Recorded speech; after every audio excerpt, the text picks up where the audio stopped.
Assalamualaikum warahmatullahi wabarakatuh. Kami dari kelas C5, kelompok 6, dengan anggota Dwi Rahmawati, saya sendiri Rita Wijiastuti, kemudian Serlita Sari Rahayu, dan Eva Tusilawati. Kali ini kami akan membuat video tutorial mengenai uji parametrik dan uji non-parametrik. Baiklah, kita lanjut saja untuk video tutorial. Tapi sebelum kita melakukan tutorial penggunaan uji parametrik dan uji non-parametrik, saya akan jelaskan terlebih dahulu apa pengertian dari uji parametrik dan uji non-parametrik. Nah, di sini ada jenis-jenis uji statistik. Berdasarkan parameter ada terbagi menjadi dua, yaitu statistik parametrik, yaitu variabel dengan skala numerik dan distribusi data normal. Kemudian statistik non-parametrik, di mana variabel dengan skala kategorik dan variabel dengan skala numerik, tetapi distribusi tidak normal. Nah, saya jelaskan di sini ada statistik parametrik, di mana statistik parametrik ini membutuhkan pengukuran kuantitatif dengan data interval atau rasio. Kemudian mempertimbangkan jenis sebaran atau distribusi data, yaitu apakah data menyebar normal atau tidak. Contohnya metode statistika parametrik ada uji Z, ada uji T, ada korelasi Pearson, ada perancangan percobaan, dan lain-lain.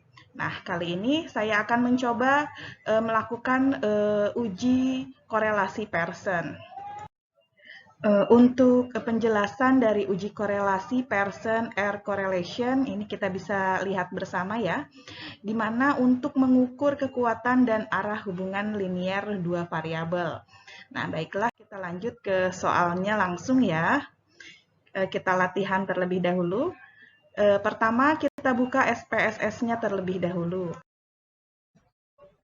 Setelah tampilan SPSS terbuka, maka kita inputkan data terlebih dahulu nama variabelnya sesuai dengan kebutuhan yang akan kita kerjakan.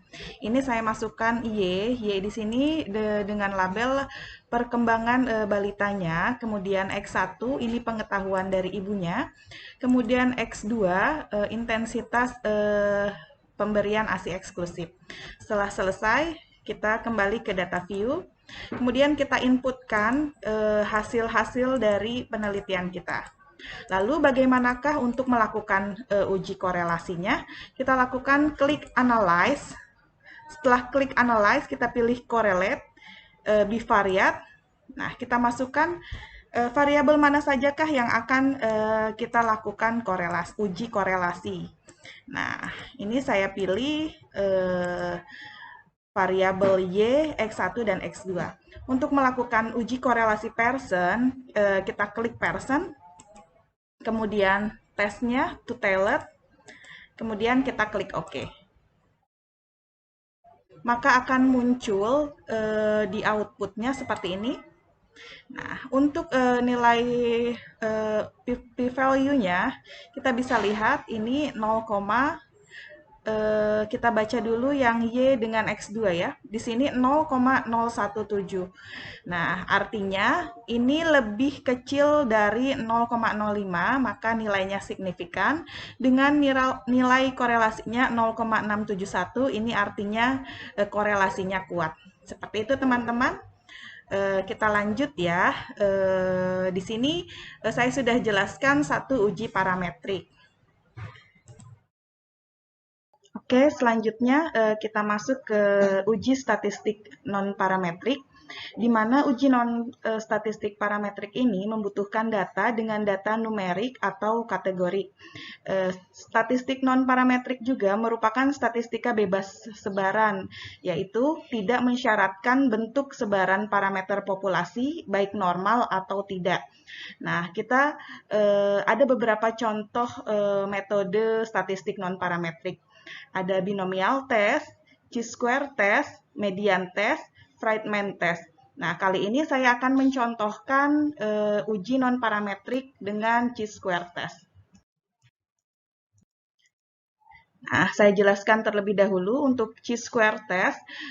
Yang pertama, salah satu jenis uji komparatif non-parametris yang dilakukan pada dua variabel, di mana skala data kedua variabel adalah nominal. Nah, untuk syaratnya bisa kita lihat. Kita lanjut ya ke contoh kasusnya. Misalnya, perusahaan penyalur alat elektronik AC ingin mengetahui apakah ada hubungan antara gender dengan sikap mereka terhadap kualitas produk AC. Untuk itu, mereka meminta 25 responden mengisi identitas mereka dan sikap atau persepsi mereka terhadap produknya. Permasalahannya, apakah ada hubungan antara gender dengan sikap terhadap kualitas AC? Nah, kita lanjut ke SPSS-nya.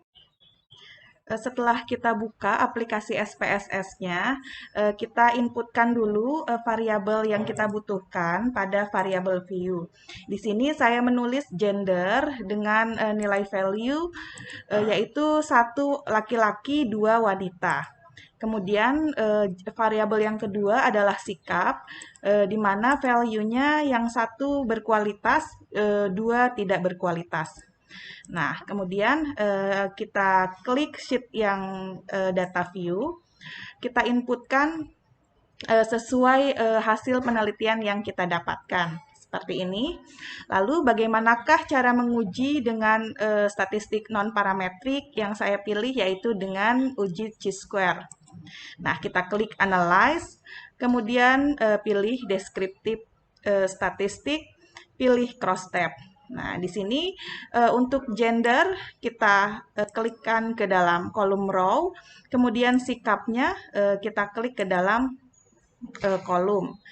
Setelah selesai, kita klik statistik, kemudian kita pilih uji chi-square, kemudian continue. Setelah continue, kita klik cell, lalu observasi.